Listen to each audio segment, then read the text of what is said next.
সরাসরি কলেজ স্ট্রিটের ছবিটা এই মুহূর্তে আপনাদের সামনে রাখবো। আমাদের প্রতিনিধি সন্দীপ সরকার রয়েছেন সেখানে। সন্দীপ, এই মুহূর্তের ছবিটা।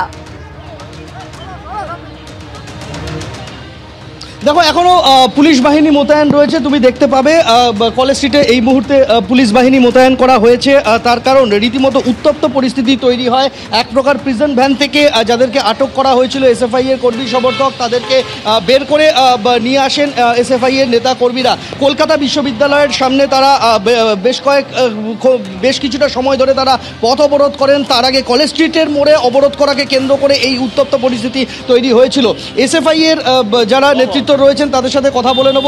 আজকে এই পরিস্থিতি তৈরি হলো কেন, এবং আপনাদের বিরুদ্ধে অভিযোগ হচ্ছে যে প্রিজন ভ্যান থেকে আপনারা টেনে নামিয়েছেন আপনাদের সতীর্থদের। এটাই তো স্বাভাবিক। তাই সতীর্থদেরকে যদি প্রিজন ভ্যানে জোর করে বেআইনিভাবে গ্রেপ্তার করবার চেষ্টা করে, তাহলে এসএফআইয়ের যা দায়িত্ব, যে দায়বদ্ধতা, সেটাই পালন করা হয়েছে। এক নম্বর কথা। দু নম্বর কথা, পরিষ্কার হয়ে গেছে নরেন্দ্র মোদীকে চিমটি কাটলে মমতা ব্যানার্জির ব্যথা লাগছে।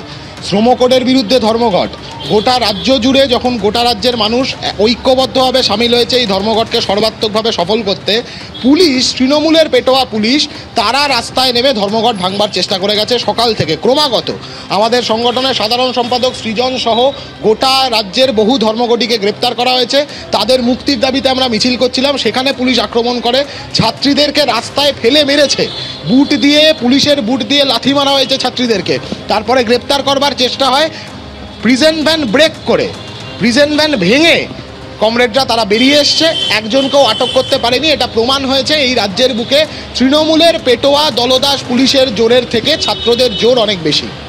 এই ঘটনাকে কেন্দ্র করে কিন্তু প্রায় আধ ঘন্টা 40 মিনিট কলেজ স্ট্রিট এবং কলেজ স্ট্রিট সংলগ্ন এলাকা রীতিমতো উত্তপ্ত হয়ে গিয়েছিল, এবং এই মুহূর্তে সেই অবরোধ উঠে গিয়েছে। তবে সেই প্রিজন ভ্যানে যাদেরকে তোলা হয়েছিল, প্রিজন ভ্যানের দরজা এক প্রকার ঠেলে দরজা খুলে পুলিশের সঙ্গে রীতিমতো হাতাহাতিতে জড়িয়ে সমস্ত যারা এসএফআই এর সমর্থক কর্মীরা রয়েছে তাদেরকে বের করে নিয়ে আসা হয়েছে, এমনটাই এসএফআই এর তরফ থেকে দাবি করা হচ্ছে।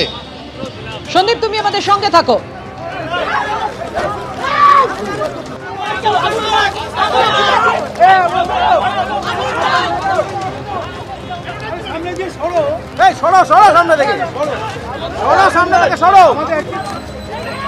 অর্থাৎ যে দাবিতে এসএফআই এবং ডিওয়াইএফআই কর্মী সমর্থকদের আজকে কলেজ স্ট্রিট চত্বরে বিক্ষোভ ছিল, প্রতিবাদ ছিল, যে রাজ্য জুড়ে এই সাধারণ ধর্মঘটে যাদেরকে গ্রেফতার করা হয়েছে বাম কর্মী সমর্থকদের, তাদেরকে ছাড়তে হবে, অবিলম্বে মুক্তি দিতে হবে। এই মুহূর্তে এসএফআই ডিওয়াইএফআই কর্মী সমর্থকরা দাবি করছেন, নেতারা দাবি করছেন যে তারা তাদেরকে ছাড়িয়ে আনতে পেরেছেন।